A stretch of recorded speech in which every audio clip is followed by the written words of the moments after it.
It's springtime in Panama City Beach, and this is when the magic starts to happen.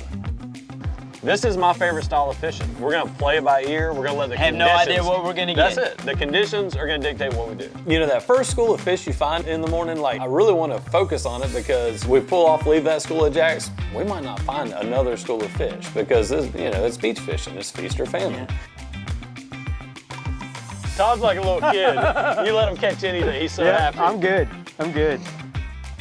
That's the first black sea bass in Chasing the Sun history. Oh, Todd got the big one. Oh, no. Oh. Ooh, look at that pretty fish. That right there is like a razor blade. I mean, you could probably shave with that. Oh, and look what Capt Todd caught. I told you that was here. Yeah, look at that. There he is. Yeah, that's a good one. Chasing the Sun is brought to you by Florida Water Sports. Get all you need for the water at fws.fish. Humminbird, simply, clearly better. Minn Kota. And by Pirates Cove Marina. You enjoy the Gulf, we'll take care of the rest.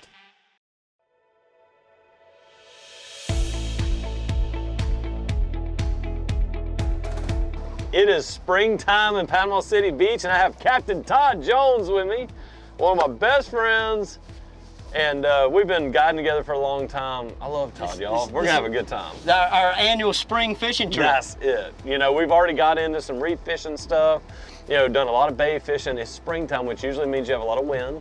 We have a little east wind today, and I don't know what we're gonna do. We're gonna probably do a little everything. You know, the weather on these days to me is what really dictates what we're gonna do. And the pattern that I see more than any other time in the spring is, you know, those early mornings, it's cool. Yep. You're gonna have a hard northeast wind, which is usually what tells us, hey, get on the beach. Because right. our beach is slick calm on a northeast wind. But as the day goes on and that sun comes up, the air temperature starts to warm. If it does warm up good, it seems like that northeast wind will really die off. And then the reef fishing can get really good because now it's calm all over the Gulf. That's right. This is my favorite style of fishing. We're gonna play it by ear. We're gonna let the conditions. I have no idea what we're gonna get. That's it. The conditions are gonna dictate what we do. And it's just like we tell our customers a lot of time. Let's go fishing for what's biting and what the conditions allow us to do. And usually successful. Absolutely. Well, Todd goes, man, look at all these dolphins. There must be some jacks around. And sure enough, dude, there they are. I slow down, and it looks like a decent, not a huge group, maybe about 30 to 50 of them. Yeah, they're just feeding around, nice and just loafing. Well, let's interrupt their little party. Yeah. You know, that first school of fish you find in the morning, like, I really want to focus on it because you don't know what's next. You don't know. I mean, we pull off, leave that school of jacks, we might not find another school of fish because this, you know, it's beach fishing, it's feast or famine. Yeah. And now that we have some here, the dolphins kind of have them all jacked up. I noticed when we were trying to reset up on the school of jacks, the dolphins were getting in our wake and jumping and kind of following us. And I was like, oh, you know, the dolphins do that a lot. They like to kind of follow the boat and kind of use your wake to surf in and jump and stuff. So I was thinking, I got an idea. If we can get these dolphins to follow us in our wake and lead them away from the school of jacks, maybe we can turn and run back to the school of fish and get a couple bites out of them. All right, we'll give them one more shot here. They're still screaming. Fortunately, I think the dolphins are a little smarter than me because they had a good time playing in the wake. And as soon as we turned to go back to the jacks, they went right back to them too. Go over here and get my dinner. Yeah, exactly. Trying to outsmart dolphins is pretty hard. I haven't figured out how to outsmart one yet. Me neither. you just leave and go find something else. That's right.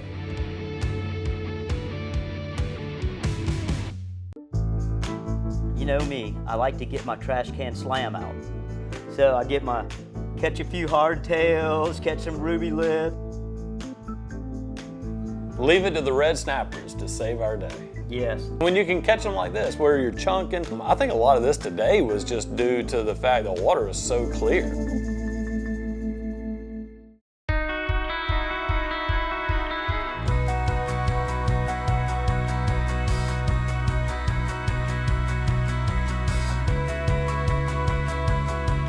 You know, that wind really hadn't let up yet. So typically I would just stay on the beach trying to wait for the wind to die off a little bit, but in my new boat with the ride system and Seakeeper and all these new technologies that make it more comfortable, now that the beach has proven to be pretty quiet, I'm pretty excited to show you this stuff and start working our way off the beach. Oh yeah, and I'm really excited about going out there and checking it all out. You can see every rock down there. Yeah. And you can't miss it. If they're there. And you gotta kind of know, like right now we're pointing out into open water. Once I get the beam right here pointed right back at them, you'll see this whole stretch right here. The beauty about your boat and the way it's set up now is you go out there, it's a smooth ride out, and then when you stop, it's smooth. I mean, it really is pretty impressive.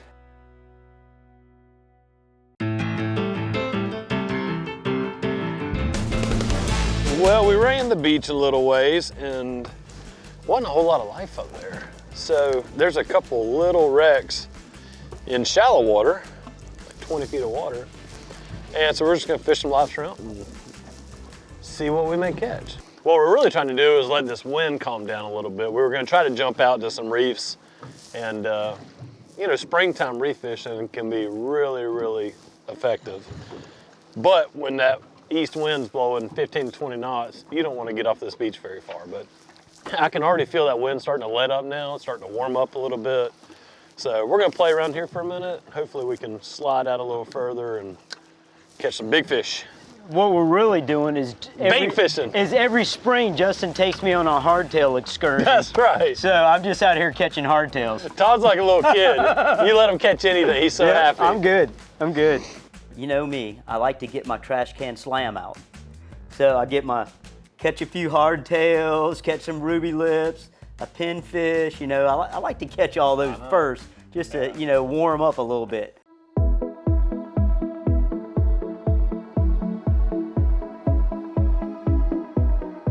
I like to start off with this like technical beach stuff, and then when I realize it's not working, I'm like, all right, let's go back to what we know works. And one of my favorite ways to reef fish is, you know, by chunking. Yep, absolutely. But we're usually like 80 to 100 foot of water somewhere in there. And I don't know why I question it, but I was kind of wondering, like, I don't even know if this will work in here in 40 or 50 feet of water.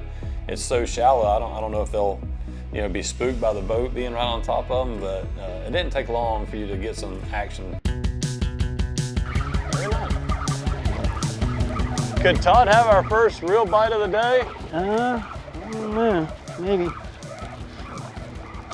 What you got? A dang sea bass, look at that big old sea bass. Oh, that's a good eater right there. Hey, that's a little different for us. Yes, that is a good eater Matter right of fact, there. that's the first black sea bass in Chasing the Sun history. That is a good one That right is there. a beautiful one. Man, you have about a half a dozen of them. Oh, that's a good one there. There we go. Oh, trigger. Trigger, good. You had to get him out of the way too. That's right. Leave it to the red snappers to save our day. Yes, they bail us out a lot of times on fishing charters, don't they? Absolutely. When you can catch them like this, where you're chunking, you literally see the entire school of fish swimming right under the boat. And you know, sometimes they can get what I feel is real finicky. I think a lot of this today was just due to the fact the water is so clear. All right, buddy. Still got a couple months before he's gonna ride home with us. Hey, we're catching fish. Leave it to Todd. We're sitting here, got these snappers all fired up, having fun. Just, you know, I figure this is gonna be a kind of a catch and release day anyways, but you seem like you always got to try to throw something in the box. Snappers this big, right up here on the surface, and all Todd Jones wants to do. That's what I've been waiting for right there. Hey, Todd says if it don't go in here, it don't count. That's it. That's a good one right there. All right. Well, on the screen, it looks like there's about 300 more of them there. Good. So go ahead and just go ahead and get you a few. There we go.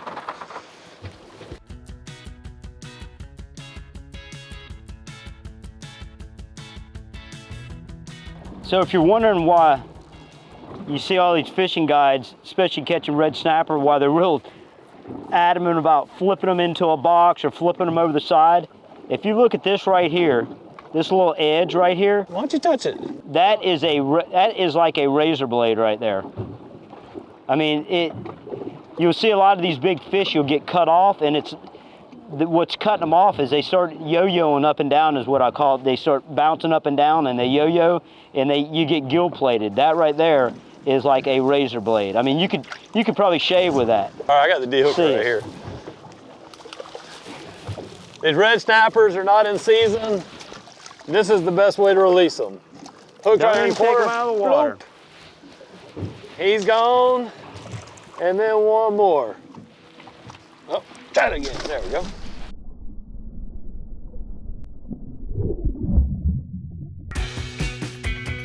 Woo, look at that pretty fish.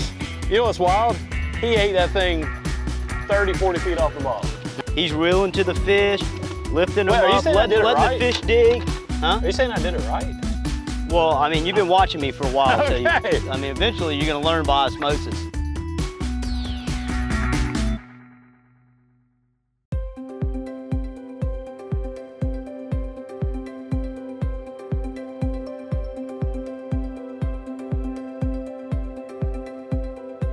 Oh, Todd got him another one. We got him another one. Look at this, y'all.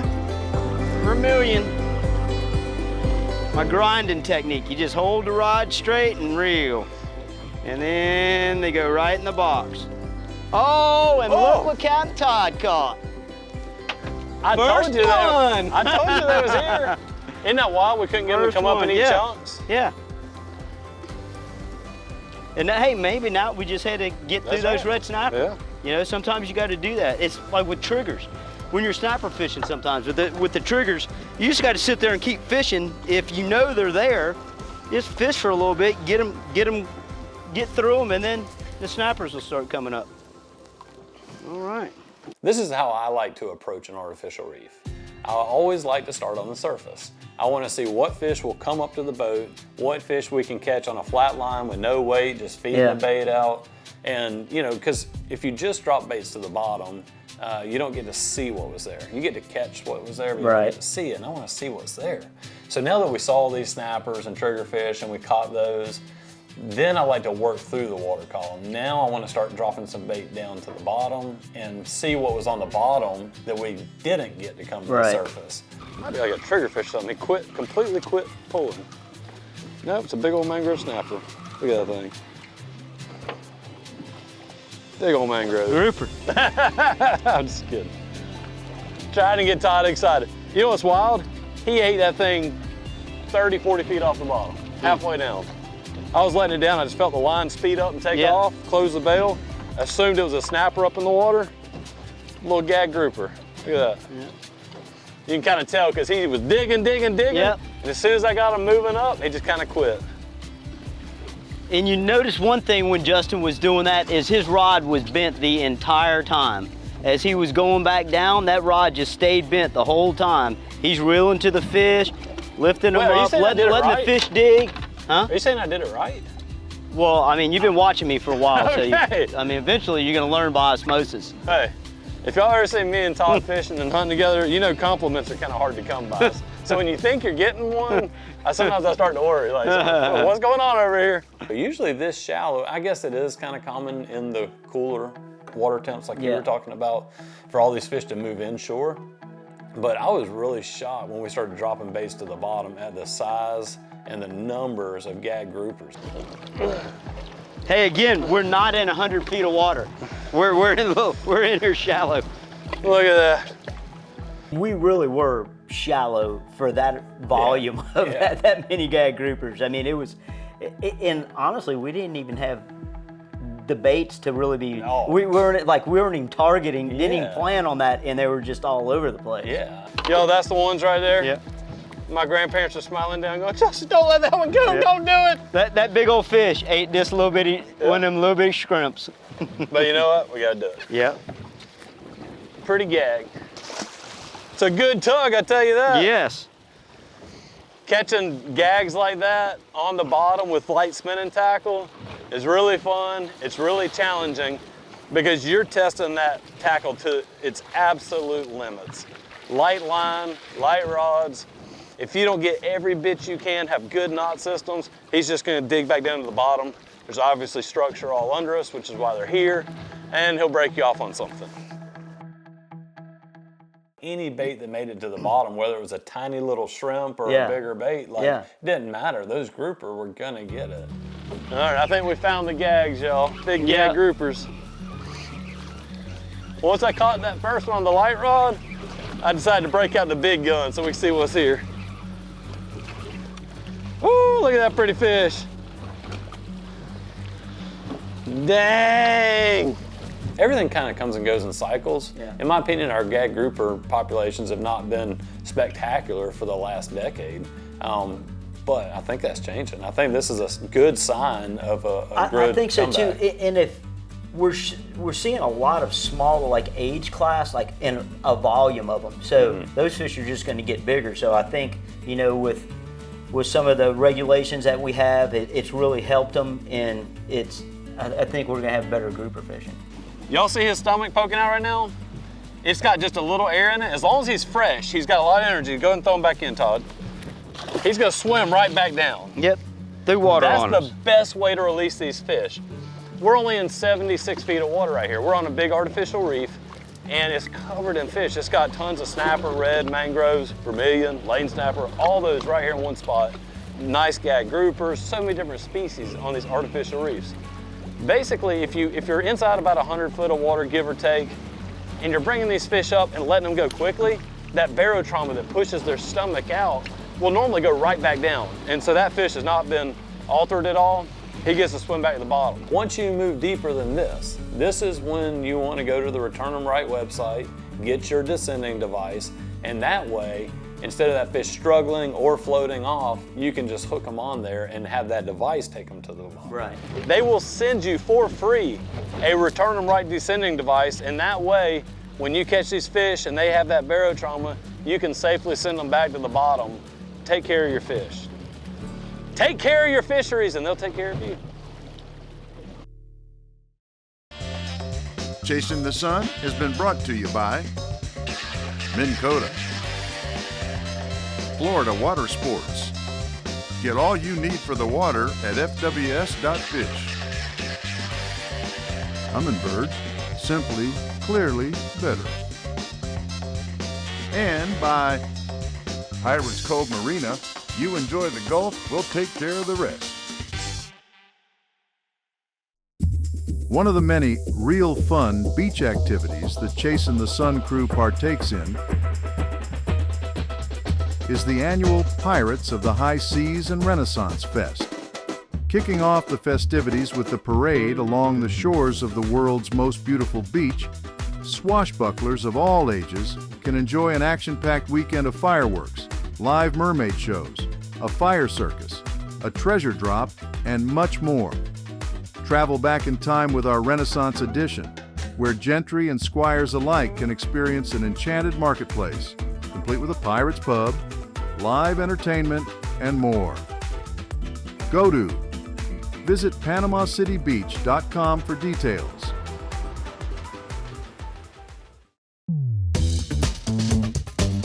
Oh, Todd got the big one. Oh, no. Uh-oh. I had a really nice one. However, the rod had a little bit of a slick drag on it. I may have sabotaged you there. Yeah. You know, once you realize you're grouper fishing, you better fish a heavy drag because he's going to run straight back down into that wreck. Yeah, I was not stopping that. I was like, oh, Todd, yeah, here's a rod. You can grouper fish with this one. I had the drag lighten way up. And when you hooked up, that dude took off like a rocket. There's that cobia we're looking for. Might want to add some heat onto that one. Yep. Yep. Oh. Yep. Whatever it was, he's gone now. You trusted my tackle. Yes. That was a big mistake. Dang it. Now that we've kind of proven all these close artificial reefs are just loaded with fish and you got you a couple of food fish, what else is there to do? Yeah, I say let's, run the beach when we find those jacks again. and end it like that. If not, nothing else, hey, it was pretty. I'm about to say, I love doing that. I love riding back. I don't care where I'm at. If I go east or west, it doesn't really matter. I love to run right back up to that beach, especially on a north wind, because you're gonna have a smoother ride home. Absolutely. But the scenery and seeing that shallow water as you ride home is just beautiful. Yep, absolutely. Hey, we proved you can come out here to all these public reefs and they're full of fish. It really is. It's such a cool system we have to be able to build these artificial reefs. And we're already doing a pretty good job. There's a lot of artificial reefs out here. But as this population grows, and I hope more and more people keep getting into fishing, that's good, right? Yeah, absolutely. We want everybody to come out here and join us. But as this population grows, we all need to make sure we reinvest and keep building artificial reefs. Because if we keep building reefs out here, we can have more and more fish for everybody. And no one ever complains about too many fish. No, not at all.